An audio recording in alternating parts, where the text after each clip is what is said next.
네, 소폭이기는 하지만 코스피에서 외국인과 기관 일상끌이 매수가 들어와 있습니다. 지금 수급 포지션이 다소 좀 바뀌어 있고요. 기관 쪽으로도 매수가 약간은 좀 잡힙니다. 그래서 코스피 지수가 지금은 3010선 0.14% 정도 상승하는 모습을 보여주고 있습니다. 이쪽으로 상승 방향이 쭉 잡혔으면 하는 바람을 가져보는데 멀리서 한번 보겠습니다. 빅픽처 시장에서 중요한 점들 체크해보는 시간이죠. 오늘 함께해 주실 분은 유한타증권의 오경택 부장 연결하겠습니다. 안녕하세요. 네, 안녕하십니까. 네, 오늘 이야기 나눌 주제 보겠습니다. 지난주 후반 미증시를 전체적으로 좀 아울렀었던 키워드가 바로 인플레였죠. 이와 관련된 유명 인사들의 발언이 있었습니다. 특히나 다음 주 FOMC를 앞두고 있는 시점에 나온 발언이어서 더욱더 우려가 커진 모습인데요. 이 내용 점검해 보겠습니다. FOMC가 11월 2일부터 3일 다음 주 초반에 이렇게 좀 진행이 되는데 이번에 뭐 제넷 옐런 재무장관도 그랬고요. 파월 의장 같은 경우는 앞서서 이와 관련된 멘트를 내놓기도 했었죠. 인플레이션 우려가 커진다면은 내년에 금리 인상 2번까지 하는 거 아닌가 뭐 이런 이야기들 나오던데요. 이 발언이 미치는 영향 그리고 FOMC 전망까지 함께 해주세요. 네, 이제 12월 FOMC가 11월 2일에서 3일에 열릴 예정이기 때문에 일단 FOMC에 대한 관심이 좀 높아지는 시점이고요. 다만 말씀해 주신 것처럼 그 FOMC 회의를 앞서서 파월 연준 의장이 국제결제은행 주최로 한 컨퍼런스에 참석을 했습니다. 참석을 해서 이제 언급했었던 부분이 아무래도 이제 12월 FOMC 회의에 대한 방향을 잡을 수 있는 걸로 좀 판단을 하고 있는데요. 큰 방향에 있어서는 이제 연준의 테이퍼링 시작에 대한 준비가 순조롭게 진행되고 있다고 언급하면서 테이퍼링은 이제 11월부터 실행될 가능성이 높다 이렇게 볼 수 있고요.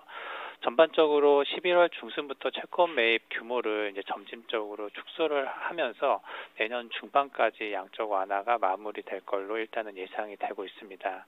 근데 이제 테이퍼링에 대한 스케줄은 어느 정도 예상대로 흘러가고 있는데 문제될 수 있는 부분은 인플레이션에 대한 부분인데요. 그동안에 이제 인플레이션 관련해서 연준에 대한 의견은 일시적이다. 내년에는 인플레이션이 둔화될 수 있다 이렇게 언급을 했는데 그 스탠스가 지금은 조금 바뀐 상황입니다. 그래서 인플레이션에 대한 우려가 예상보다 오래 지속될 수 있다고 얘기하면서 인플레이션에 대한 우려가 이렇게 부각이 되고 있는 그런 상태고요.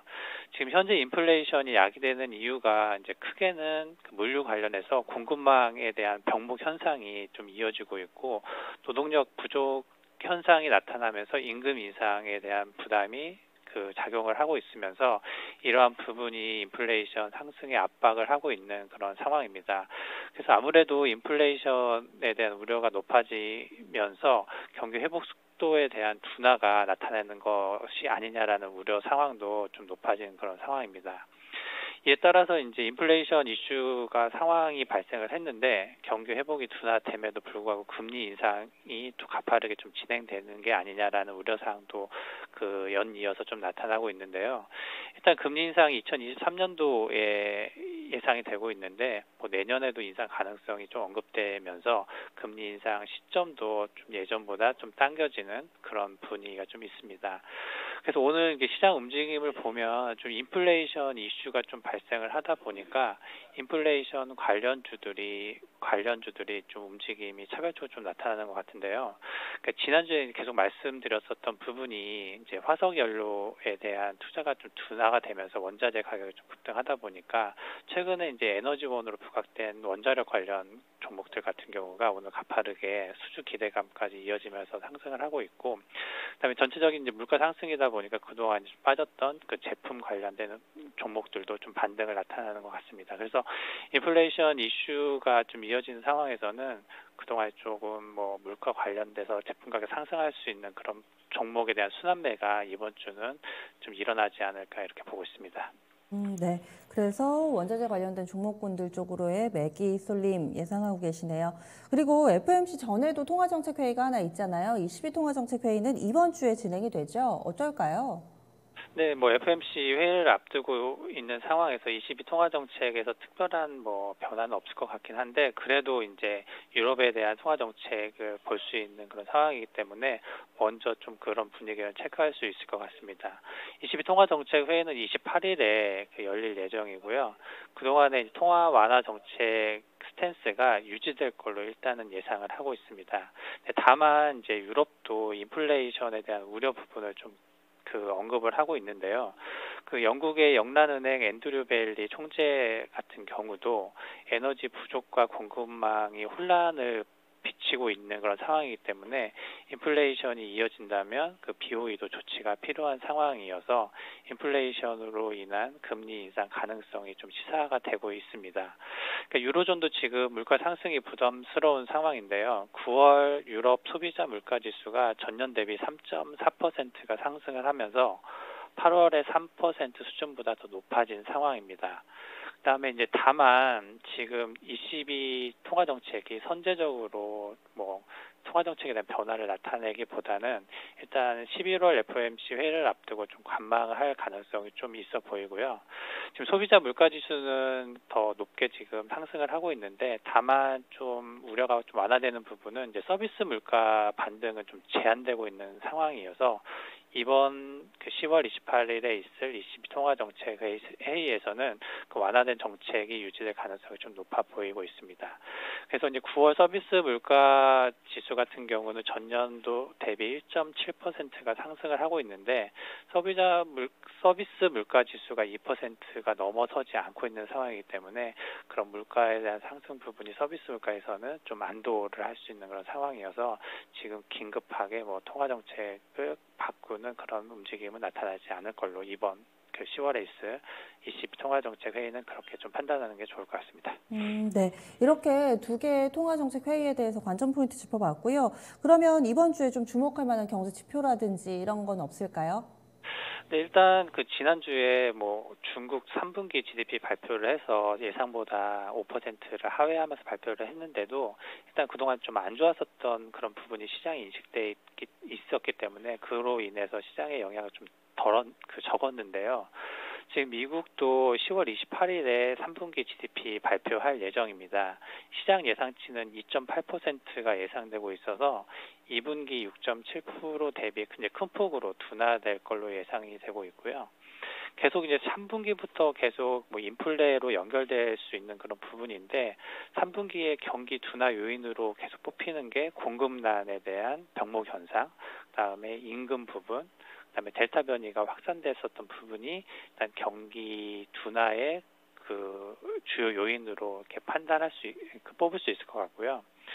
생산 쪽에 있어서도 그동안에 차량용 반도체 공급 부족이 지속이 돼서 차량용 관련해서도 생산과 소비에 영향을 미친 그런 상황입니다.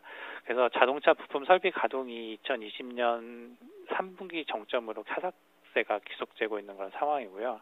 자동차 판매도 3분기에 340만 대로 예상이 되면서 전년 동월 대비 13%가 좀 감소되어 있는 상황입니다. 근데 지금 우려되는 부분이 이러한 공급 병목 현상이 올해 말까지 해소되지 어려운 상황으로 보고 있어서 4분기에도 지속될 걸로 예상이 되고 있습니다. 그래서 4분기에도 전체적인 인플레 우려가 지속되는 상황으로 좀 봐야 될 걸로 좀 보여지고 있고요. 다만 이제 긍정적인 부분은 고용이 개선이 되고 있는 부분은 좀 긍정적이고요. 코로나 영향이 감소되고 있는 부분도 긍정적입니다. 그래서 인플레에 대한 우려 부분이 고용 개선과 코로나 영향이 감소되는 부분이 얼마나 커버를 할 수 있는지가 4분기에 가장 중요하게 봐야 될 포인트로 이렇게 볼 수 있고요. 어느 정도 지금 3분기 성장률 둔화는 예상을 했기 때문에 4분기 때 얼마나 경기 회복이 나타나는지가 더 주목해야 될 부분으로 보시는 게 좋을 것 같습니다. 네, 오늘 이야기를 중점적으로 나눴던 인플레 우려와 관련해서 가장 핵심은 이 원자재 가격 상승, 특히 그중에서도 유가 상승이 큰 부분을 차지하는데요. 유가 같은 경우는 앞으로 좀 어떻게 될까요? 네, 지금 상황에서 유가가 WTI 기준으로 배럴당 83불이 넘어서면서 2014년 10월 이후에 최고치를 기록을 하고 있는데요.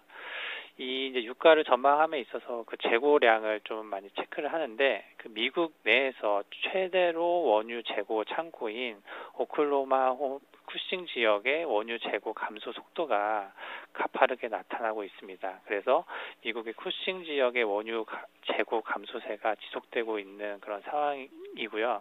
또 두 번째로는 인도, 대만 에서도 아시아 지역 중심으로 미국 원유 수입을 적극적으로 늘리고 있는 그런 상황입니다. 이제 한국의 경우도 이제 11월 미국 원유 수입량이 역사적으로 최고치를 기록할 예정이기 때문에 이런 상황을 살펴봤을 때 국제 유가의 추가 상승 가능성이 좀 높은 상황이라 연말까지 90달러까지도 예상을 하고 있는 그런 상황입니다. 네, 알겠습니다. 그럼 간략하게 오늘의 큰 그림 그려주세요.